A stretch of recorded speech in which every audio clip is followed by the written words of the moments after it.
Hello, everybody. Welcome to the Head in the Office podcast. I'm one of your hosts. My name is Jeremy. My name's Gage. And we are a leftist political podcast where we are going to examine the news, recent events, and explaining how absurd it is to still be anywhere on the right of the political spectrum while hating on every lib we can find. Absolutely shitting on them. I think that about sums up where we stand on the political spectrum and how we're going to talk about all of these issues. Packed episode today, though.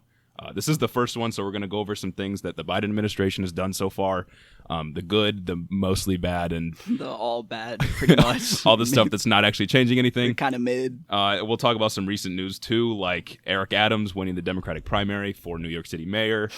Donald Trump may be teasing us about running again in 2024. It's just edging me. Edging us about if he's going to run in 2024 and all kinds of other stuff. So, packed show. I hope you stay tuned. But leave us a 5-star review. Maybe we'll read it on the pod, give you a little shout out. For real. Leave us a would you rather question maybe. That'd be fun. That'd be a good time, I think. Some little for us to read. All right, let's get into the show. Let's get into some news coverage.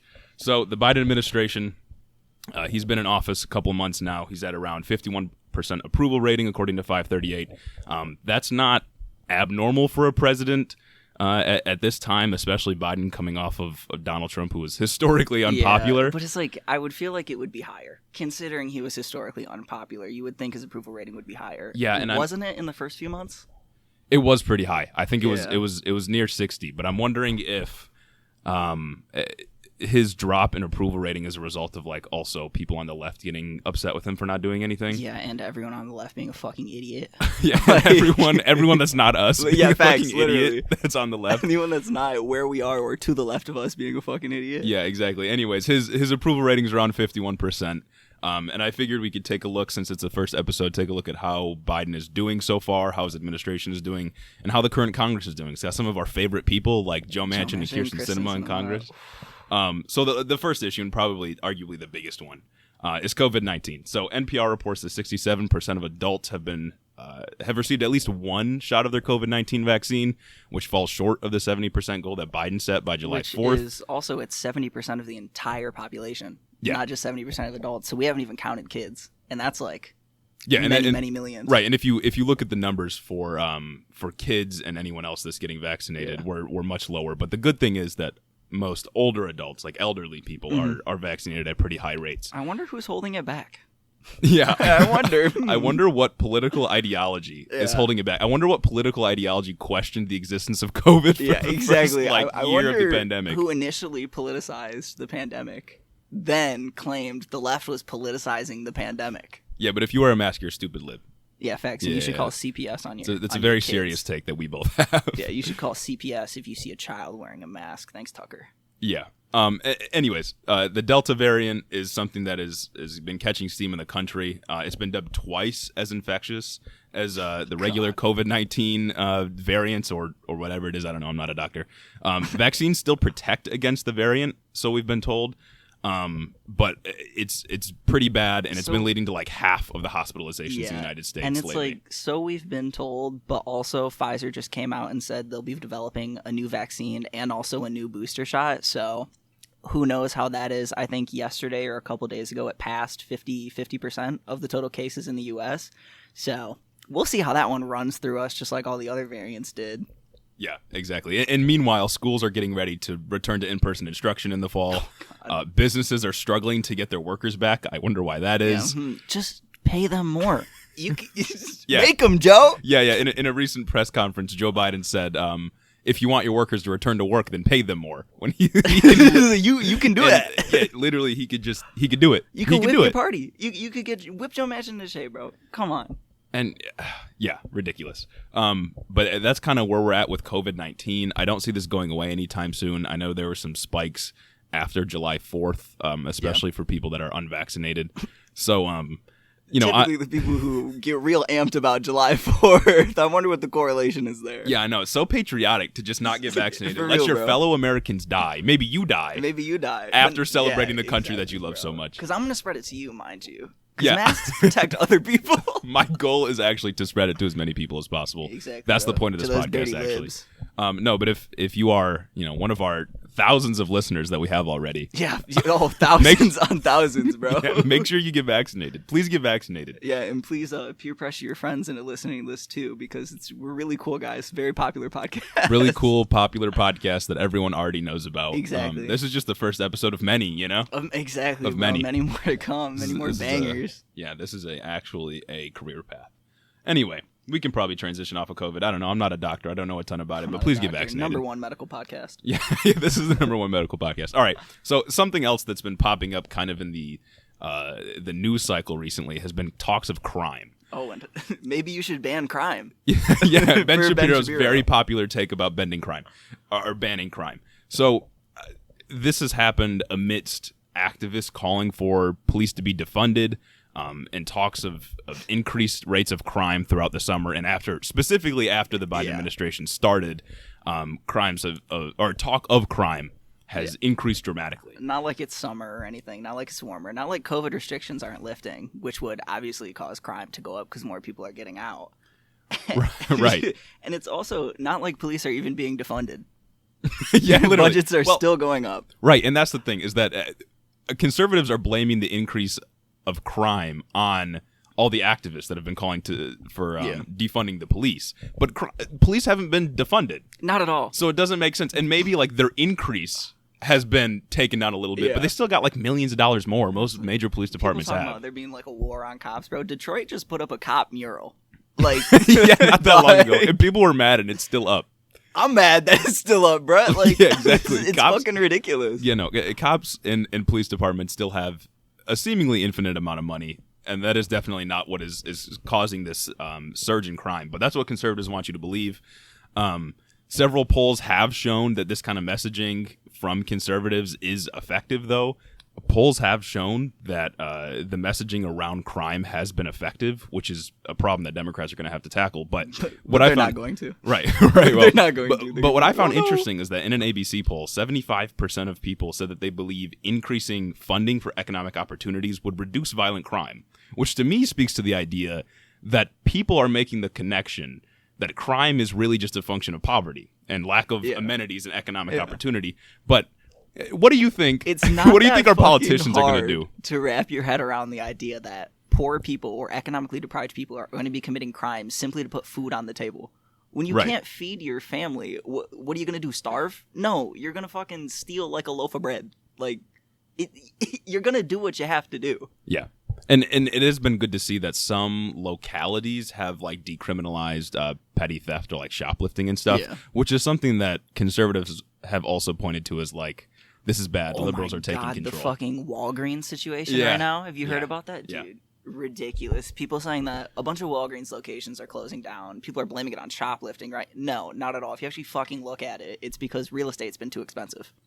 Like, they just don't want to buy those buildings anymore. It's not profitable. Right. Well, here's the thing. And let me paint a bit of a picture for you and all of our millions of listeners that we have. Draw it up real quick. We've had a year that we've been ravaged by a pandemic. Yeah. One that has resulted in thousands or millions of people being left without jobs or jobs that pay less than the jobs that they had previously.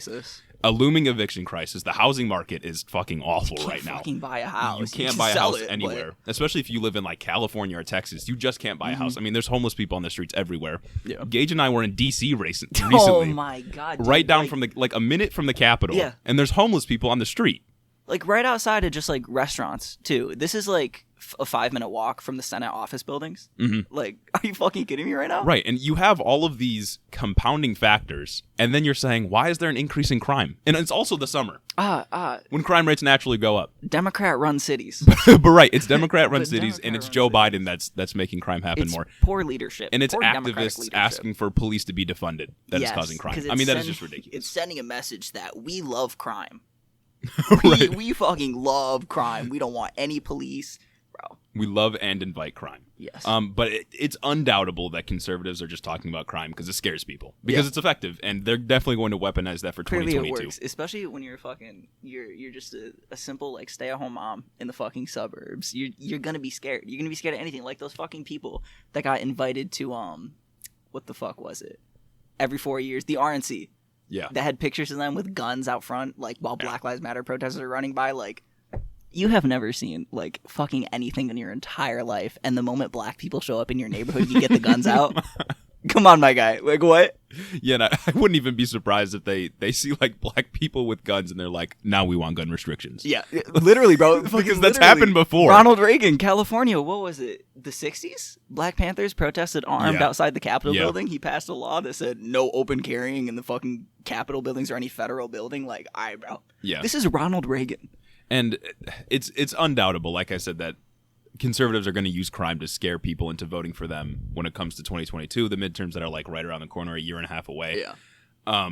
But the thing that I would think is most effective in combating how they're talking about crime is just calling out the game. Being like, you're making stuff up. For real. Like, you're lying. You're lying to your supporters. You're just lying. That's not always like successful, and the media obviously isn't going to help you. Like, motherfuckers like Fox News are not going to help you perpetuate that message. Even fucking the pussy-ass liberal media, your MSNBC, your CNNs, they're just got a boner for civility, and they'll never do any of that. Like, yeah, exactly. They're not going to call out the game for you. So as politicians, if you're running, I feel like that's just what you need to do. Like, crime's not going up because of Black Lives Matter protests. Crime is going up because people are starving, and people don't have anywhere to live. Of course, they're going to commit crimes. The fucking eviction crisis. And people are about to get kicked out of their fucking houses. Right. And to people that point to like cultural reasons why people are committing crime. Oh my god. People will say like, "Oh, well, you look in black neighborhoods, there's increased crime. They must be more violent." And it's like, no, because when immigrants came over here from like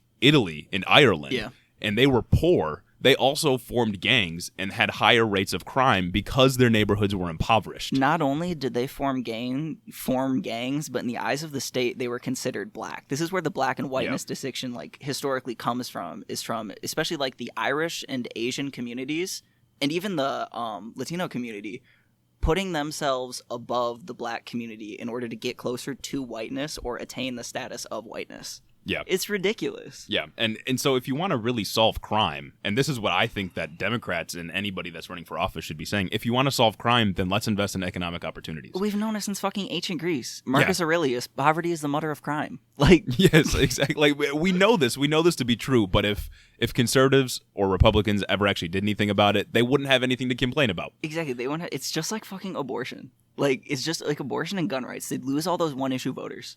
Yeah. So, segueing almost perfectly to a topic that conservatives want you to believe is intrinsically linked with crime. Not only that, but conservatives want you to believe is crime, but it's really just a civil infraction. Yeah. Per a Supreme Court decision a while ago. You know what we're talking about. It's immigration. Pretty controversially, Kamala Harris, vice president, visited Guatemala recently and had her famous "Do not come." Do not come. I'm gonna come. She had her famous "Do not come" quote. And her reason for saying "Do not come" is that she's looking to root out corruption wherever it exists.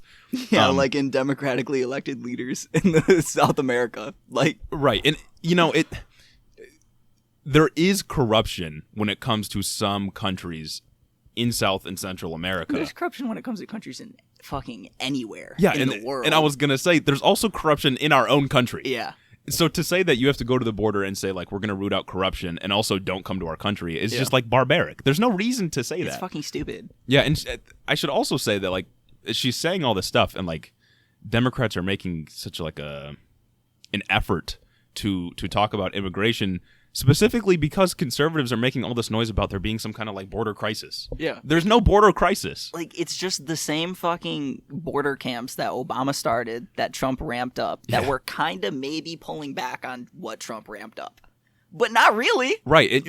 Maybe it's not as brutal as it used to be, but it's functionally the same thing. Like, marginally. It's marginally less brutal. Right. Fucking ridiculous, bro. Kids are getting showers like once a week. Like, oh no! Oh yeah! Your taxpayer dollars are going to kids taking showers. Oh fuck no, dude! It's fucking. I hate it so much. I think there's just such cognitive dissonance, especially now that you have the conservative media calling out this issue like they give a fuck. Right. Like they really care about the border crisis. They want shit to be more authoritarian down there. Right. They want you to just ramp up the militarism. They want a fucking wall. Like, fucking Abbott's talking about still building the wall. Mm-hmm. Is that really what you want your money going towards? You really would rather have your money go to a fucking wall that's not even effective, because most immigration is like by sea, not all of it's from land, and most immigration is from our northern border, fucking Canada. So you want your taxpayer dollars going to a wall rather than healthcare.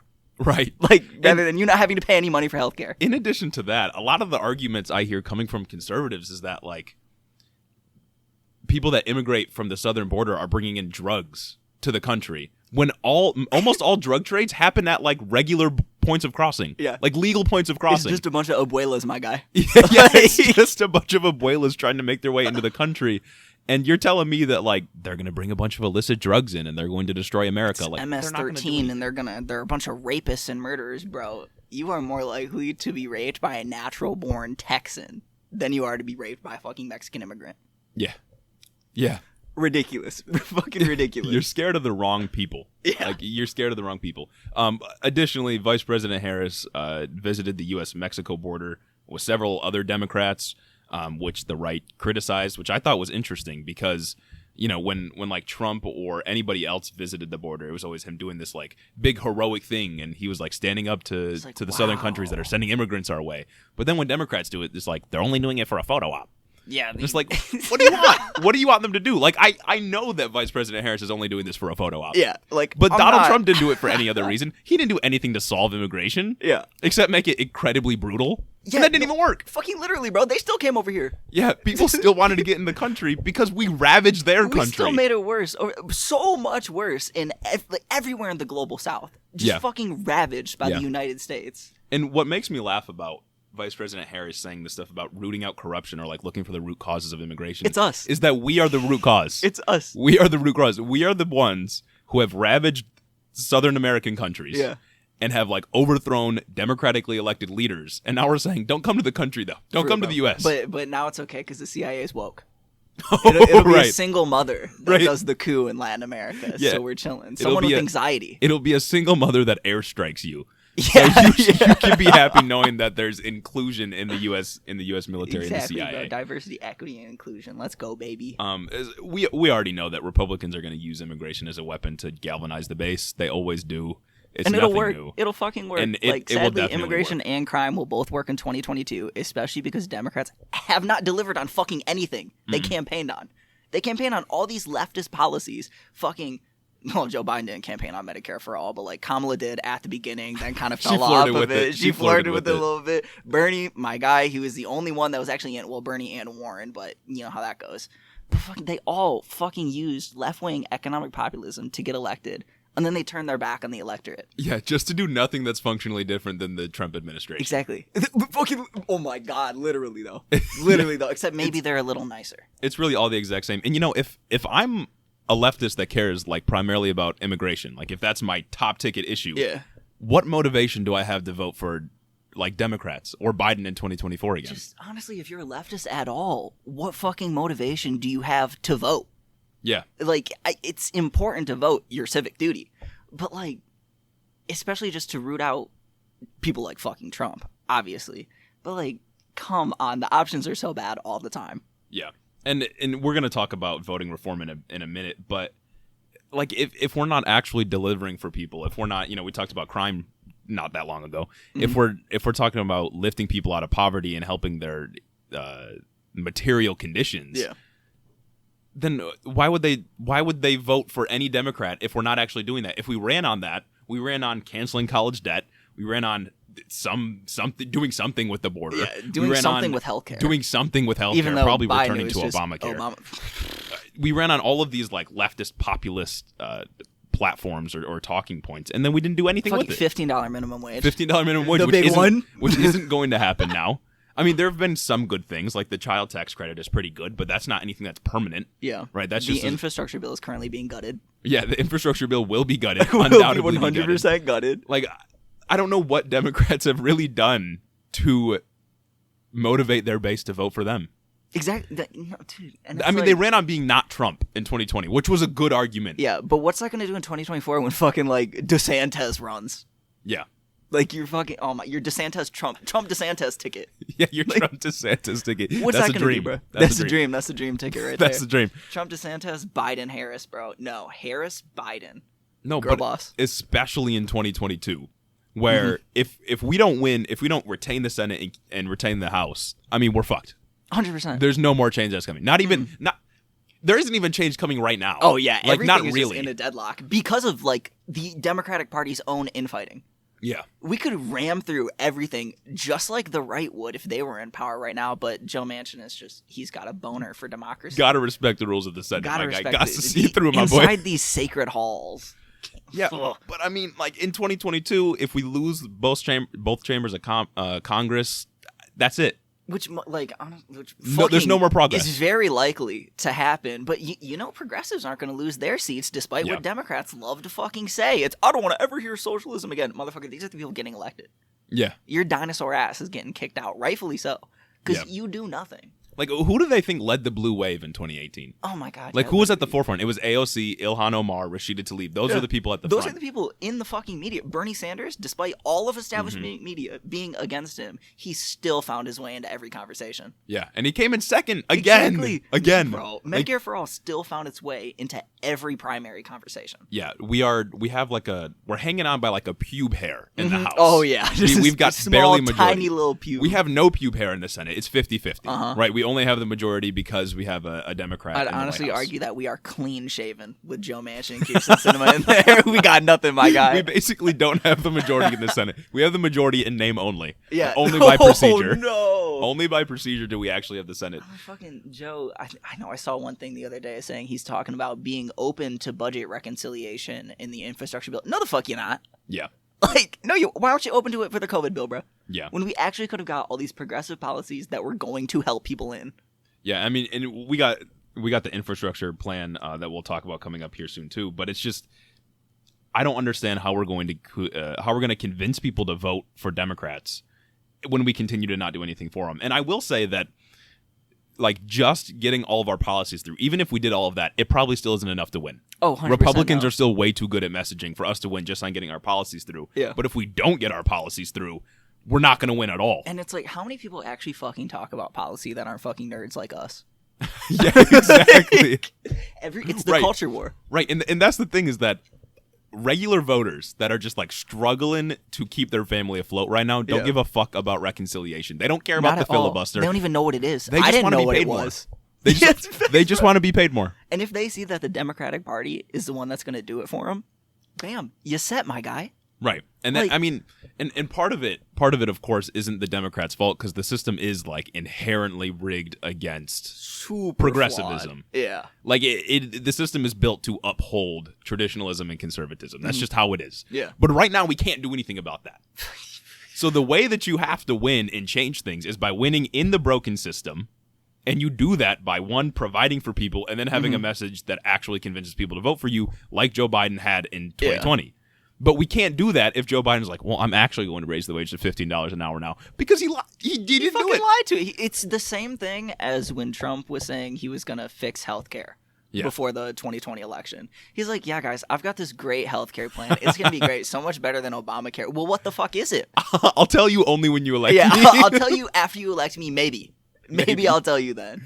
Maybe. Yeah, no, there's nothing we've done or nothing Democrats have done in Congress or through the White House that is going to convince anyone to vote for them, and it's like, which is troubling. The saddest thing is most people fucking agree with fucking left-wing progressive economic populism. Yeah. It's why it's fucking populism. Mm-hmm. Most of the people that I fucking talk to, most of the conservatives I talk to, mind you, agree with a lot of leftist policies, but the moment you say that that's socialism or that's even remotely left, that's bad. Definitely do not use the word socialism in the marketing. Yeah, but, especially when you're trying to radicalize your friends. Yeah, case in point for this, though, Florida passed a $15 minimum wage. Fucking Florida. In 2020. DeSantis, Florida. And Donald Trump won. Critical race theory Florida. Critical race theory Florida passed a $15 minimum wage that is going to be enacted, and Donald Trump won that state in the same election. Yeah. And his name... The same people voting. It was more popular than either of the fucking candidates, Trump or Biden. Same exact people voting. His name was on the same ballot as the $15 minimum wage provision was. And people voted for Donald Trump and then $15 minimum wage. When Trump didn't support that, but Biden did. Literally. There's clearly a disconnect. How the fuck does that work? There's clearly a disconnect between Democratic candidates and the policies that they claim to support. Yeah. And it's because people don't trust them. Oh, no. And I mean, fucking rightfully so. Right, but you can't blame them. turn around and trust the conservatives either. Yeah. They're even worse. Oh, yeah. There is a bit of a logical fallacy there. And like, well, this guy's going to lie to me, so I'm going to support someone who literally will always lie to me. Exactly, because I, as the average American, believe that there is only the liberals and the conservatives. Yeah. Well, that's fun. And since we're talking about voting, we can move on to some HR1, baby. This is to our favorite bill, HR1, that will never pass because Joe Manchin exists. So, not that long ago, Trump and his supporters tried to overturn an election and raided the Capitol back on January 6th. We still have no commission that's actually going to try to investigate that and deal Even with though it. they swear it's Antifa. It's Antifa and BLM infiltrating the protests to make it not peaceful like they always do.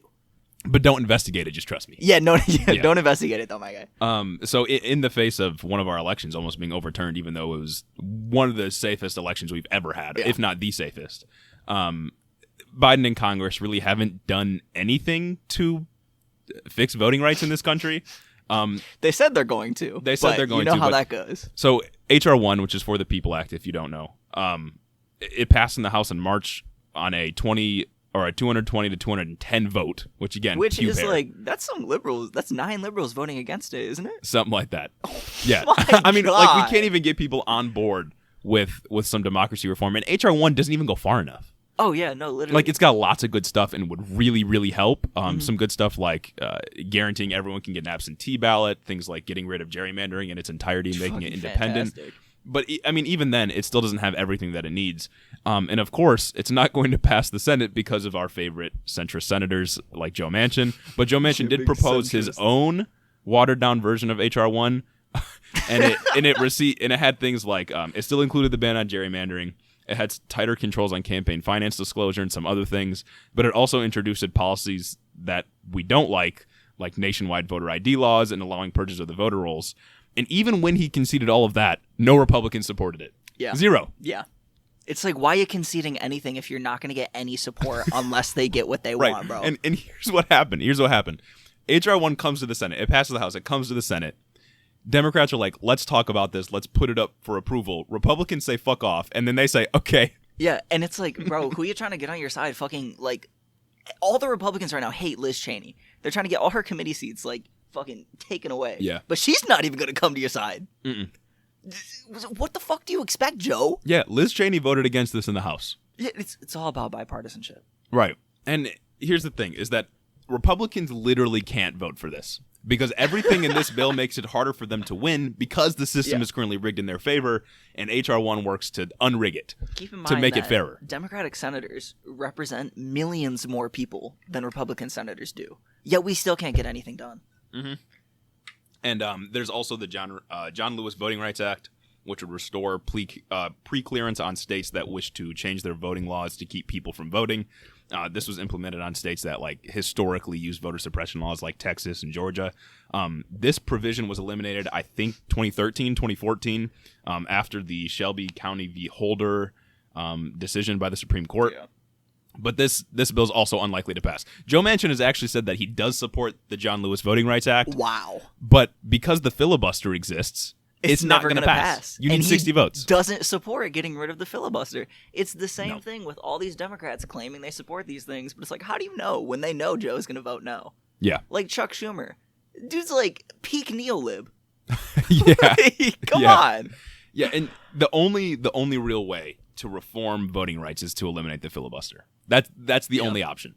The only way to fucking make the country more democratic is to eliminate the filibuster. And I don't get it, because the filibuster was literally created to uphold segregation and slavery. Like every bad Jim Crow thing laws, in this fucking every country. Bad thing. And its only purpose is obstruction. Yeah. There's no other, it is a question, keeping the filibuster around is a question of, do you want progress or do you want nothing? Mm-hmm. And right now, we can't afford to have nothing. And it's the fucking argument from liberals that say, well, if we get rid of the filibuster, then the right can just jam through bills. They already do, my guy.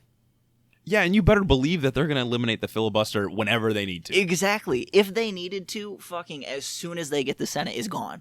It is literally in just 2022, gone. It's gone. They do.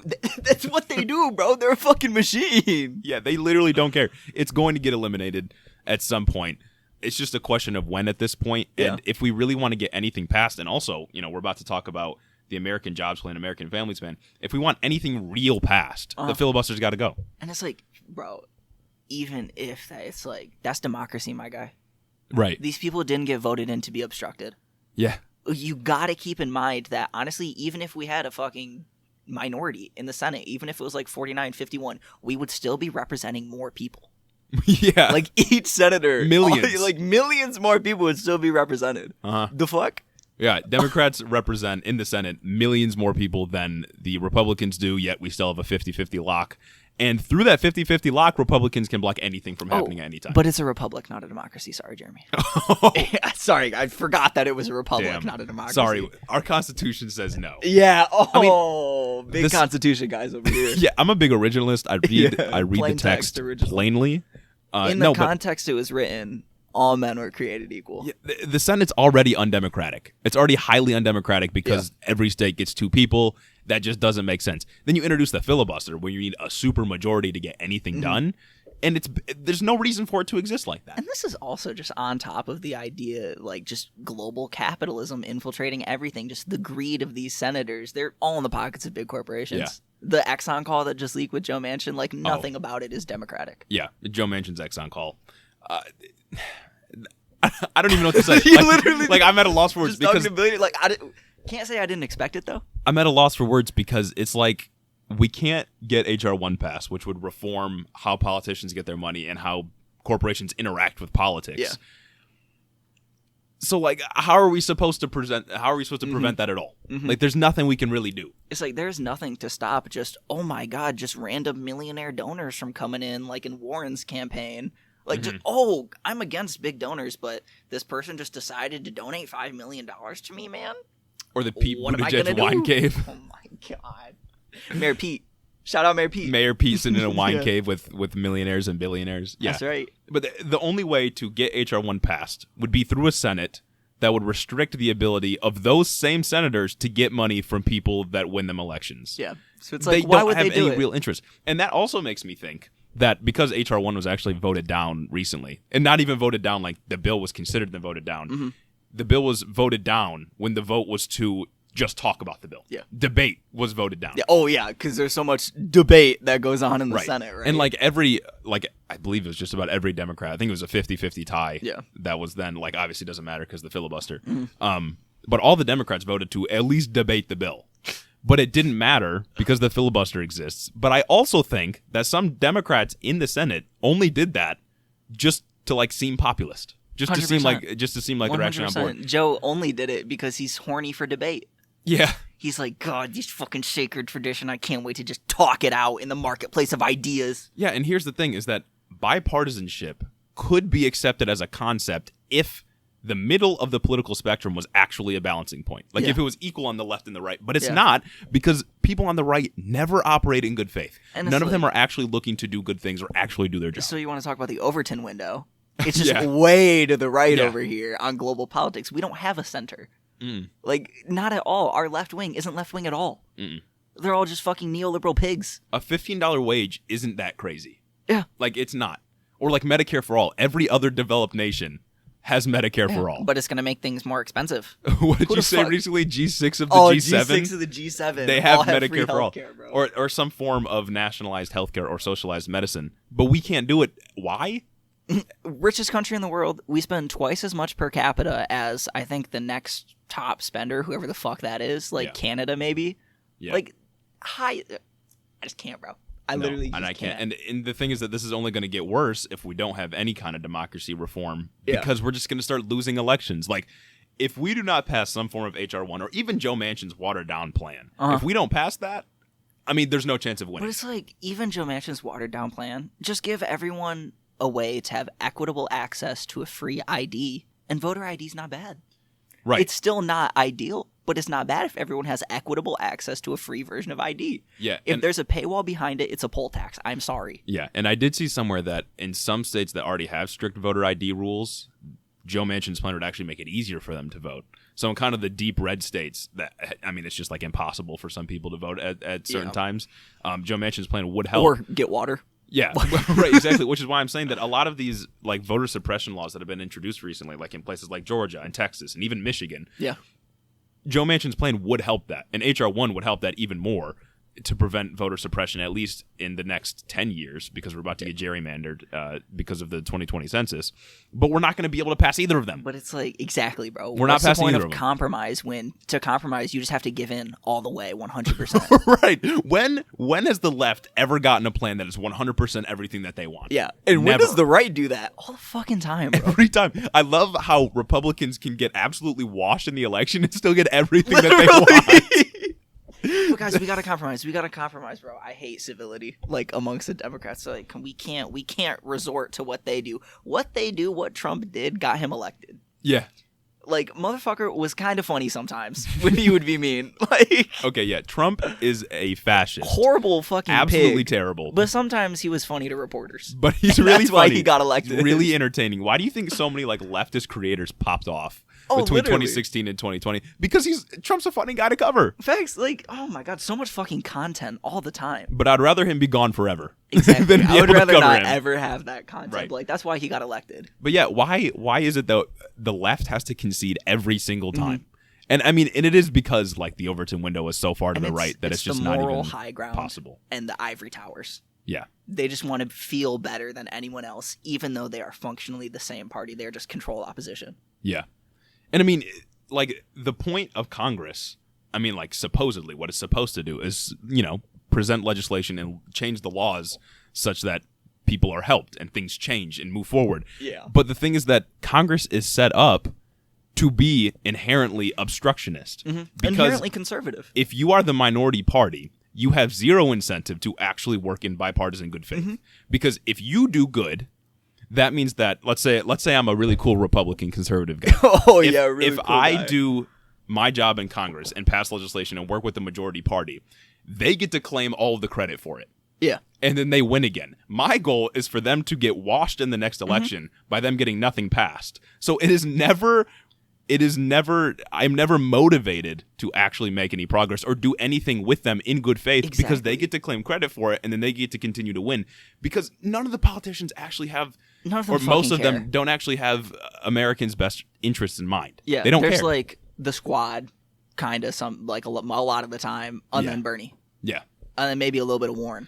Yeah, she's not even fucking senator anymore. She just lost, didn't she? No. No?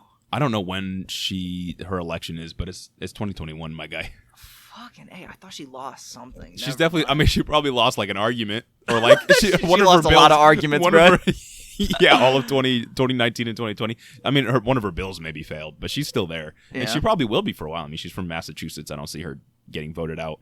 And Ed Markey just won. I think he's the other senator from Massachusetts. He beat Joe Kennedy in 2020, which is good because Joe Kennedy's he's a cuck. Yeah, you don't support him. But yeah, it's looking bleak for HR 1. And subsequently 2022 and 2024 is looking bleak unless we can do something about gerrymandering, which we probably can't. So that's a lot of fun. I hope that really inspired you. Whoever, all of our thousands of listeners, inspired you to go out and just love politics. Yeah, let's talk about some more bipartisan agreements. The American Jobs and American Families Plan, which is kind of just everything that's happening under the infrastructure umbrella. So for a month or so, everyone has argued over what infrastructure really is. You have the conservatives that are saying it's roads and bridges, but even if we define it as roads and bridges, we're still not going to do anything about it. And then you just have Democrats, a couple roads and bridges, right? Maybe just one road and bridge in the non-black neighborhoods. So I don't have to help them. It's definitely not the pavement in black neighborhoods, but maybe it's the roads across the highway. Yeah, in the richer, where we redlined exactly. a couple decades ago. But some more progressive Democrats like Bernie Sanders have been saying that infrastructure can include climate change reforms, education, healthcare, childcare, all while taxing the wealthiest people in America and corporations to afford it. Because that pays for infrastructure. Right. Motherfuckers love to talk about how you're going to pay for it. Yeah. You are my guy. And the thing is that when it comes to infrastructure, like what infrastructure really means, voters don't care. Yeah. Nobody gives a shit about semantics. Nobody's talking about infrastructure. They're like, wow, I wonder when this infrastructure bill is coming through. People that are struggling don't give a fuck about infrastructure. No, not at all. Especially because it's not going to be like a help for a while. Yeah. Like these projects take a long time to like get done. And by the time this project's done, we're going to need a new infrastructure bill. Because, like, undoubtedly more roads are going to be shitty, and we're going to need to repave them. And just like Michigan all the time. Yeah, and whatever bill that we do pass is going to be woefully insufficient to the extent that we're just going to need new roads and bridges anyway. Exactly. Like, it just won't matter. And I think that when it comes to, like, including climate change, education, etc., I think Democrats are afraid, or at least the more moderate ones, are afraid to be labeled as, like, socialists because they don't want to lose their upcoming election. But here's the thing. Here's the thing is that even if we passed Medicare for all, they're going to call you a socialist then. Oh, yeah. Even if we reverted directly back to Obamacare, they're going to call you a socialist. Even if we pass some very, very watered down version of Obamacare, Biden socialism, care, no matter they're going to call you socialist. Kamala care. The adjective socialist to them doesn't mean anything. No, it's just a talking point. To be fair, it's a loosely defined term. Even like on the left, socially transitionary stage, but like won't get into it because nobody gives a shit about fucking semantics. Nobody. Like, especially like, what is infrastructure? Let's have a philosophical debate about this. Let's argue it out in the marketplace, in the arena of ideas, the intellectual arena. Like, shut the fuck up, dog. Yeah, but I don't think that any Democrat should be afraid of being called socialist because they're gonna call you a socialist anyway. Exactly. Lean into it. Yeah. Nobody fucking cares. Except for the hogs. If you took the time to explain what your positions were, even if you don't want to be called a socialist, you reject the idea of socialism, you love capitalism for whatever reason. Yeah. Just explain your policy positions then. Don't spend all your time being like, I'm not a socialist, I promise. Just explain where you're coming from, and it won't be an issue. These hogs are going to call you socialist anyway. It does not matter. Don't spend all your time arguing with people who are never going to be on your side. Yeah. What's the point of having the semantic debate when they're always going to call you it?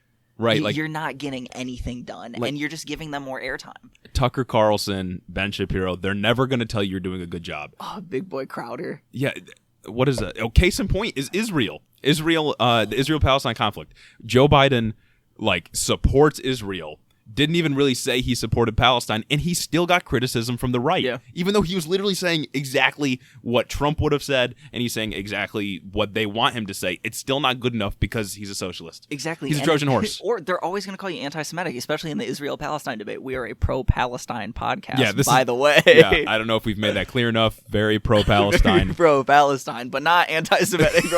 Not. Pro-Palestine because they're an oppressed group. Exactly. And we are going to support oppressed groups. I'll always bet on oppressed groups because chances are you're good. Yeah.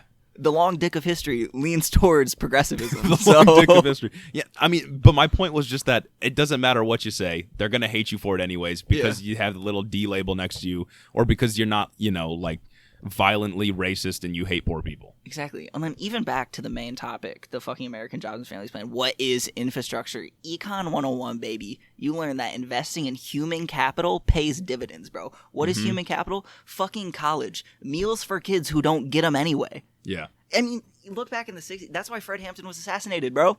All he was really doing was just giving meals to kids in schools.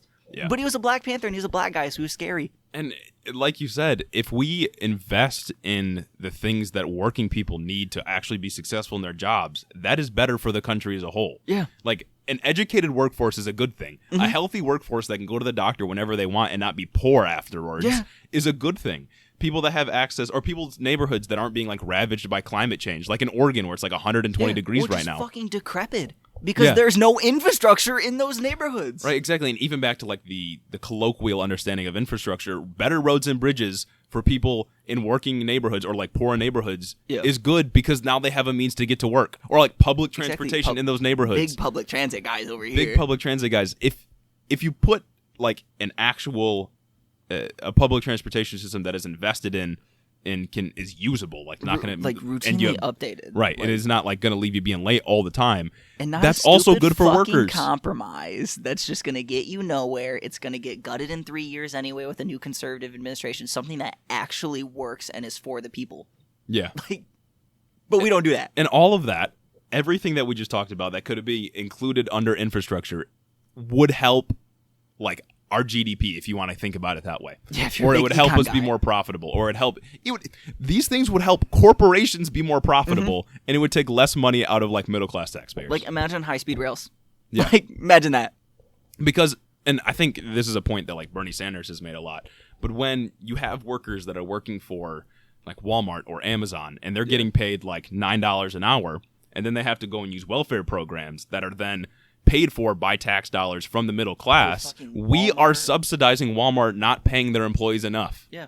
And it would be more profitable for the middle class and for those workers to have all of those programs provided for by wealthy people through their taxes than it would be to have middle class people do it. It's just better. Exactly. No, because it's like, bro, Walmart will literally will let you work 29 and a half hours a week so that they do not have to pay you full-time benefits. Mm-hmm. We are subsidizing corporate greed. Yeah. Yet you don't want to subsidize people's well-being and health. If you couldn't tell, we clearly are not on the side of corporations. This is just a quick intermission to let you know that leftist podcast, by the way. Quick anti-capitalist podcast. Quick ANCAP podcast. Oh, no. Anyway, Biden's bipartisan deal, he did strike a deal with the Republicans for $1.2 trillion for physical infrastructure. That's what was quoted in the article that I saw. Fucking crazy. But progressives in Congress made kind of a big dick move. And they said that they're only going to vote for that plan if another reconciliation deal is agreed to. That includes all the other priorities like climate, education, healthcare, etc.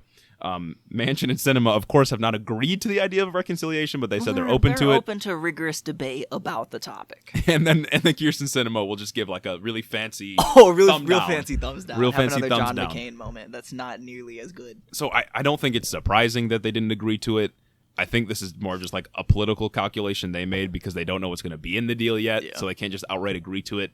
But I'm pretty sure Joe Manchin was one of the people in the bipartisan talks about infrastructure. Of course he So, was. like, he's got to support the plan. Like, he can't vote. I mean, but theoretically, he can't vote no now. But also, Mitch McConnell is about to fight against the deal.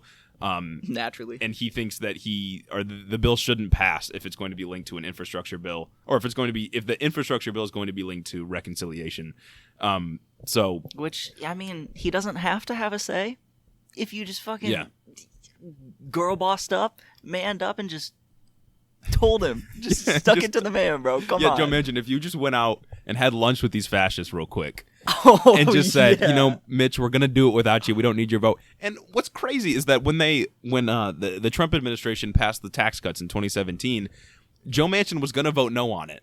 But Mitch McConnell told him, Joe Manchin, we don't need your vote. We're going to do it anyway. Meanwhile, he's like, let's have a bipartisan conversation with these people. As if they're ever going to talk to you in good faith.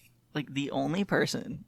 Keep in mind, the only people giving Mitch McConnell and conservatives in the Senate power right now are not Mitch McConnell, obviously, are fucking Joe Manchin, Kirsten Sinema, what is it, the 6 other Democrats that voted against the COVID bill, $15 in budget reconciliation. Yeah. It's like they are giving conservatives power. This is not the will of the people. Mm-mm. The will of the people clearly said, we want these policies. We want the $15 minimum wage.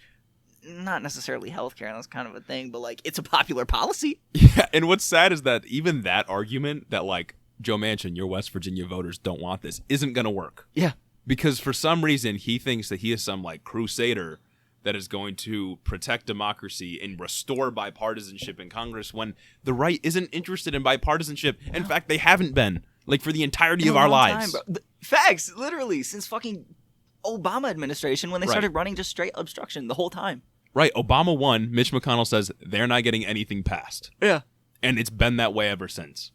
It's not surprising. And they said culture war. Mm-hmm. And so it's a little bit fuzzy about how Joe Biden wants to pay for this. It seems like taxing wealth or taxing corporations is off the table. Yeah, he wouldn't raise the corporate tax rate, which is fucking dumb because it's lowered compared to the baseline. What is this? 5 years ago. Yeah, before the Trump cuts. I mean, they want to restore it to what I think they said they want. This may be a few months ago at this point, but I remember hearing that Joe Biden wanted to just restore taxes to where they were before the Trump tax cuts. You know, because we don't want to be too hard on corporations. Yeah, they're working really hard-working hard. people. They're hardworking people, and the people that are working for them deserve nothing. Yeah, no, the corporations might get sad. What if the CEO can't buy his yacht? Yeah, and I would. The real reason these people aren't supporting taxes on the wealthy is because if they do, then not gonna get elected giant again. Corporations are not going to support them when they run for office, and we basically live in an oligopoly right now. Yeah. Like, I mean, like it's no wonder that 0 Republicans are going to vote for increases on taxes because that's how they win their elections. Mm-hmm. They have super PACs that are paid for by these giant corporations that just pump out ads that they can then use to win. Yeah, that's how fucking Democrats win elections too. Yeah. The tax rate has just consistently been lowered since FDR. Mm-hmm. top marginal tax rate used to be like 90% under FDR. Oh my God! And then this dude Ronald Reagan came along. Oh, my favorite and president. Destroyed it. Okay, look, let's. This isn't even in the show notes, but let's talk about how bad Ronald Reagan is. Just Reagan, because the party, Republicans, the party of Lincoln, Reagan, and Trump. Yeah, because they would all agree on everything. Right, if you are listening right now and you're like somebody that supports Ronald Reagan or just think he's cool because he's like one of the civil presidents, yeah, like, he was cool an guy, actor, big dick actor. Let's talk about why Ronald Reagan was so terrible. This dude was violently racist. He said that black people from Africa were monkeys that couldn't fit in their shoes. He said that on a phone call with Richard Nixon. You can look it up and listen to it. Richard Nixon, also another fantastic president. Big war on drugs guy over here. Violently racist. Yeah, Ronald Reagan perpetuated the war on drugs. He ramped it up to the nth degree. Disastrous for the black community because he was violently racist. Yeah. Completely ignored the AIDS epidemic, which was terrible for the LGBTQ community, of which he hated because he was homophobic also. And also, trickle-down economics funded the is Contras. A lie. Oh, yeah, I forgot about that one. funded the Contras. Funded a group which eventually became Al-Qaeda. Yeah, literally created most of the problems that we're faced with today. Right. I mean, all of that can be traced back to Ronald Reagan. And trickle-down economics is this idea that has plagued us for a long time, which is probably the reason that we don't invest in social programs, because we're just saying that, all the wealth that Amazon makes is going to trickle down. They work really hard. Those big corporations, those CEOs work so hard. Come on. Right, and it's amusing because the argument is really just Jeff Bezos won't hang on to all that money because he's not supposed to. But guys, you fail to consider that Jeff Bezos is $215 billion because it just went up. Oh yeah, yeah, because it just went up. Aren't liquid. He can't just spend all that money. I don't fucking care.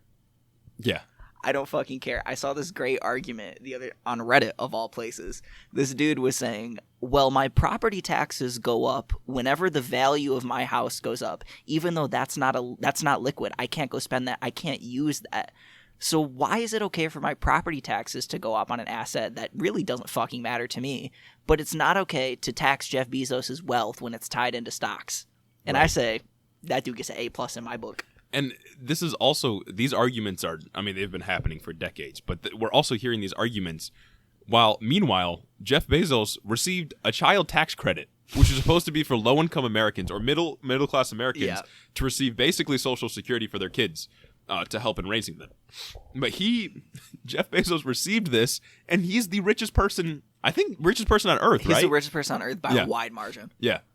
Like, what does he need a to child become tax the first credit for? trillionaire. Like, his quality of living is so ridiculously removed. Literally. I mean, we're literally in a basement right now recording a podcast. We barely were able to set this table up and where we are. We barely got this equipment together. We're operating off of the laptop that I used for college. Like bare minimum. We're trying to plan video out, but maybe not. Right. We gotta get a Patreon going, guys. Yeah. Please donate to the Patreon whenever you hit that. And please give us a 5-star review on Apple. It really helps out a lot. Yeah, it would actually boost us and get us to #1 in the charts overall ever. Yeah, for real. But we're like, we are out, like we aren't even doing that bad. Yeah, financially we're not. We're not like struggling. People like right down the road from us struggling. Yeah, literally. Meanwhile, 3 Jeff minutes Bezos down the road is Flint, Michigan. Yeah. Burton, Michigan. Like it's. But Jeff Bezos' quality of living is so ridiculously removed from anything that we experience at all. I mean, dude's going to space soon. Yeah, dude started his own brother space to space. company. Stay up there, my guy. Right, like Please just don't there. come back. And I already know that whenever we colonize Mars, it's just going to be a capitalist hellscape. It's already indentured servitude. Yeah. Elon like Musk, Daddy Musk, fucked. baby. Just big host to SNL. Anyway, we came kind of far from the infrastructure plan. Basically, it doesn't look like we're going to get increased taxes on the wealthy. I wish that we would, but it seems like too many Democrats are just in the pockets of wealthy people, and every single Republican is. Yeah. So that's not going to happen.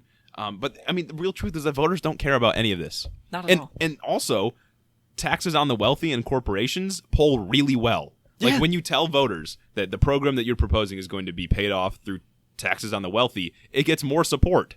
Oh yeah, because that's popular. Oh yeah, even like the most like conservative of conservatives don't like corporations. Mm-hmm. Well, think they don't like corporations. They vote a much different way, but it's the ideological social control that's permeated like the nation's culture. Yeah, it's ridiculous. But I don't understand. I mean, and that just shows to me that Democrats and Republicans aren't even willing to do what so many Americans support, what their own voters support, in order to get these social programs through. And it's ridiculous because, I mean, you look at other countries, even ones that aren't even like that far to the left, Like we can just forget about the Scandinavian model. You look at somewhere like the UK, fucking Canada, France. Like we can't even we can't even compete with the amount of social programs they have, and even they aren't doing enough. Literally, shout out to the people of France though, protesting like every week, going crazy. Yeah, shout out specifically to all of our French listeners. Exactly, shout out to the French. I'll brush up on my French and make sure to get this podcast translated in its entirety. Yeah, for real. All the 55 minutes or so we've been going so far. Speaking of the French, just remember that wealth inequality is at the same highs that it was during the French Revolution.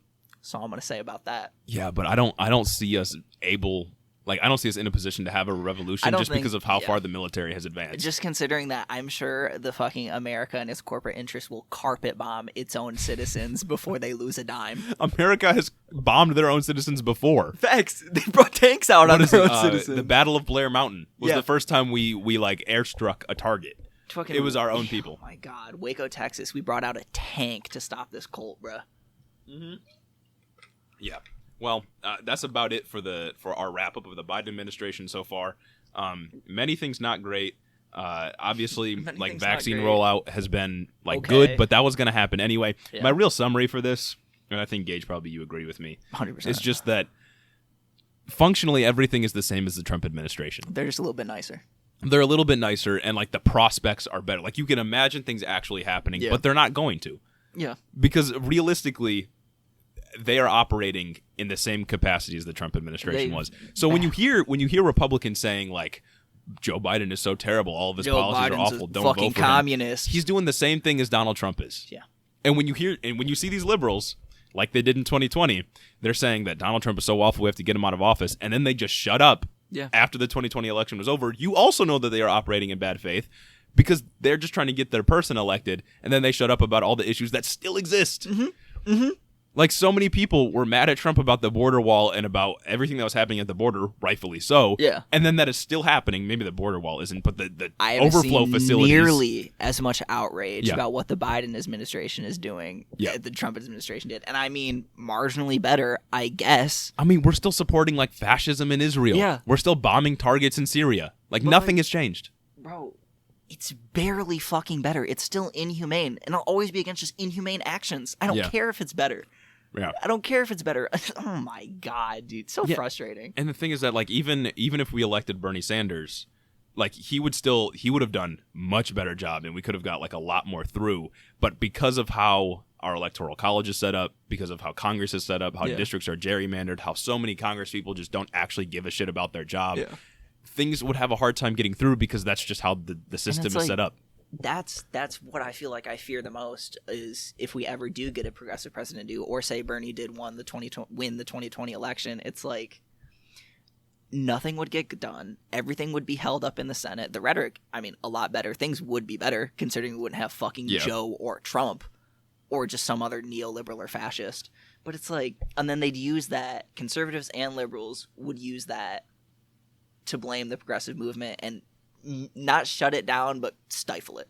Yeah. And I mean, like, we've already talked about this a little bit, but every moderate Democrat, or like from the moderate left to the center, they blame progressives for the loss the Democrats suffered in 2020. And they're all really on the right. You're right. Well, functionally they're all on the right. I mean, call them dinos. Call them for real. Really. Controlled opposition, to say the least. But yeah, and I don't want to make it seem like there's no way to fix it, because like the answer, at least for like leftists and activists, is always going to be creating something like a podcast to talk about these issues. Oh yeah, or supporting a podcast that talks praxis, about these issues, or taking to the streets and protesting alongside groups like Black Lives Matter. It's honestly the only way to get anything through. Yeah, and I've also heard a lot of like moderate Democrats blaming groups like Black Lives Matter for their losses. Like, fucking dumb. Or like they blame Black Lives Matter for all Democrats getting painted with the defund the police brush. Yeah, it's defund the police that is losing us these elections. Shut the fuck up, bro. Right, but the thing is that defund the police is a necessary step to take if we want to demilitarize the police and make it so black people aren't disproportionately killed by them. Yeah, that's the Obama take. It's like, instead of saying defund the police, why don't we say that we should demilitarize our police and maybe like pull back on some police procedures, maybe get rid of no-knock warrants. That's not nearly as snappy, bro. Right, and moderate Democrats will always blame the progressives for their loss when really the real problem is the moderate Democrats. Yeah. Because if they weren't there holding us back, if Joe Manchin wasn't such a moderate dickhead, then we could get everything through that we needed to. And it's like moderate Democrats, just fucking most Democrats in general, their failures are like just them being them is why the right has so much power in this country. Yeah. Because conservatives aren't wrong a lot of the times when they talk shit about Democrats not getting anything done, like spending too much money, spending more money than they can. Well, it's like, yeah, because you don't let us raise taxes. Yep. You don't let us raise taxes on the way. You won't let us institute a wealth tax. Like, what do you expect, my guy? Right, and I also want to make it clear that, like, I vote for Democrats. Yeah, because I'll settle. Yeah, because we vote for damage control. We have to. Yeah, we have no choice in the political system that we exist in. I do believe a little bit in electoralism, but at some point it's not going to be enough, and you do have to grassroots organize. You have to organize on the ground. You have to show them that we, the people, do truly have the power. Yeah, exactly. And it's like of course, it sounds like we're just like hating on Democrats a lot because a lot of the time they suck. They don't do anything. But also, like, we recognize that Republicans are actually evil. Oh, like demons. Yeah. They're like the spawn of demons. Like Ronald Reagan, we just talked about him. He is evil. It's a spectrum. It's definitely a spectrum. Democrats, the way that they act doesn't actually do anything to substantially change the material conditions people are exposed to. And because of that, we don't actually have any solutions. Like we talked about immigration. If you wanted to solve immigration, you would help the people that have to come to the country and stop destroying countries to the south of us. Or if you wanted to help crime, you would lift people out of poverty. You would lift all of the embargoes we have on all of the nations from the global south. You'd lift the Cuban embargoes, which why the fuck haven't we? We haven't been doing anything with them since like whenever the fuck the Cold War was. Like there's nothing. They're not a fucking threat to us. It's an island nation, dog. Yeah, like we know what the root causes to most of these problems are. And the answer usually is that the root cause is capitalism, right? Yeah. It's just people focusing on deriving profits off of the back of working people or protecting profits that exist in America by doing things like overthrowing democratically elected leaders like in South America. Things like the United Fruit Company did over in, what was that, Guatemala? Yeah, Guatemala. Yeah, I mean, that's what it really boils down to. And we get so mad at Democrats because they also protect capitalism. Yeah. Which is why we have to be mad. And in protecting capitalism, you are also protecting all of the functions of our country that perpetuate things like racism and sexism and the patriarchy. It's like that's why we get mad. That's why the culture war is so important for conservatives, is because there is functionally nothing different policy-wise between Democrats and Republicans. It is all whether should gay people be allowed to get married? Yes. Yes. Why not? Yeah. Like we're supposed to be a secular nation. Why wouldn't gay people be allowed to get married, bro? 2008. It took that long? Yeah. All right. So we can move on to some recent news stories. And this pod might drop a little bit later than these news stories being considered recent. Yeah, first episode. Yeah, first episode we got to get verified by like Spotify and Apple Music to get our thousands of listeners to hear it. To get our 1,000 listeners to hear to it. get our billions of 5-star reviews on Apple fucking podcasts and Patreon. Some of the recent news. The first one I have on here is that Eric Adams won the Democratic primary for New York City mayor, which basically means that he's won because no Republican's going to beat him. He beat Catherine Garcia by only about 9,000 votes, a little bit less than 9,000 votes. Kind of wild. I thought it was going to be a lot more. Yeah, which is crazy. I mean, they did ranked choice voting, but my point here is that maybe, like, we've been talking about ranked choice voting for a little while, at least flirting with the idea, and it's mostly coming from progressives, but this shows me that maybe ranked choice voting isn't, like, actually going to help progressives that much, which is fine because it's more democratic by nature, but, my thought was always that ranked choice voting, people are going to be more willing to vote for somebody that they think is a more risky candidate that like can't win the general election. Yeah. But this didn't pan out here. And maybe it's because there's only like really one party that ever gets elected in New York, which is Democrats. But I don't know. I mean, I don't know what ranked choice voting would look like if we put it in a state like Michigan or Wisconsin. Or on the national scale. Consistently purple. Yeah, or on the national scale. But also, it's like, in the same way, it does give me hope because only 8,500 votes she lost by? Yeah. Like, these are, like, hard liberals in New York, too. Yeah. Except for, like, some progressives here and there, AOC and everybody. But it's, like... they're basically conservatives with a coat of liberal paint. Literally. Realistically. Yes, conservatives with blue paint. But the red shows through a lot. But it does give me hope because progressivism is still on the up and up. Yeah, generally. Definitely. Like, I know in media we can be stuck in, like, these progressive echo chambers where we think, like, that, but there's not a lot. Like, socialism is still very demonized in the general, like, cultural zeitgeist. So, I don't know. This kind of gives me a little bit more hope that progressives can pull through more and more, which they have anyway. Yeah, they definitely have. Like, all the seats we lost in 2020 were liberals. Wonder why. And progressives held on. Like, yeah, exactly. What do you think? And I don't think we should be too upset about this, really, because the position of New York City mayor doesn't really matter. Yeah, and functionally, like, what's he going to change? Right, nothing. I mean, I wish he changed a lot of things, but it's better than Yang. God, why am I blanking? Who's de Blasio, the last New York City mayor, or the one right now, I guess. Yeah. I mean, he ran on leftist populism. He ran on policies that would like be in line with what we think is correct, at least in the sense of like what you can actually do in this within capitalist the world, system, especially within. But New I mean, York. he didn't do any of it. He didn't do any of it. I mean, he increased the money that cops got each year, and Eric Adams will do the same thing. And I know he's someone that has protested against how black men specifically have been disproportionately impacted by police being over militarized. But it's like, what and are you Eric gonna Adams do about himself it? is a black man that was within the police force, but also he's a cop. Like he's not actually going to do anything. Yeah, literally, he's a fucking cop. He's cop first. Like, it's fucking stupid. Like I'm glad he has done that, and he is correct to say that people should be angry about this. But I don't think that he will actually do anything to change how the New York City Police Department functions when addressing black people. Didn't he propose upping the police budgets? Like, wasn't that a big part of what he ran on? Maybe. Isn't the NYC, like NYPD, one of the largest militaries in the world? Yeah. It's the New York Police Department literally eclipses some other militaries in the world, which is insane. In power. The NYPD could stage a fucking coup in the global south. Yep. Like, that's it. Maybe they have. Probably, bro. They probably use some NYPD officers. Some of the NYPD officers probably graduated the CIA and moving on to bigger and better coups. Oh, good lord. The next thing in the recent news is that Donald Trump was on Sean Hannity not that long ago, and he did announce that he's going to run again in 2024. Fucking whoop-de-doo. Which is something that he's been flirting with for a little while. I guess it hasn't Everybody even been that knew long. he was gonna fucking. He's got too much of an ego. Yeah. To like let his fame go by, especially because like they're just getting louder and louder. So since he's announced it, do you think Trump is actually going to run again, or is he just doing it for the clout? I have no fucking idea, bro.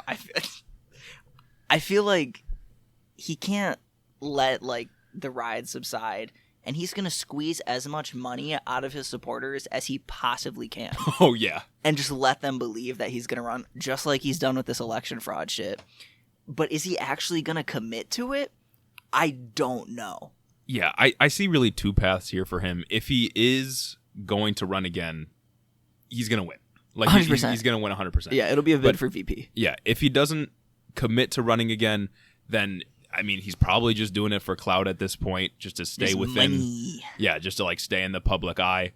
And then I guess like next best for 2024 is probably like Florida Governor DeSantis. Yeah. And I don't know who his VP would be at that point. Maybe like Tucker Carlson or something. That would be a dream ticket. I think I've seen like DeSantis, Owens. Candace Owens Oh, for VP, bro. My goodness, that would be incredible. Yeah, For I don't real, know. bro. Any like resistance to Trump is going to be negligible. Like it's not going to be strong enough to 100%. overthrow him. He owns the party now. Yeah. Everything he says is like a policy position they adopt. I mean, even like back in January when he was, well, I mean, I guess November to January to now when he was saying that the election was stolen. Everybody had to say that. If you thought the election wasn't stolen, you were ostracized. You got shit on. Fucking look at Brian Kemp, bro. Look at Brian Kemp. Everybody hated him in the Republican Party. I mean, me too. Right, and then Liz Cheney.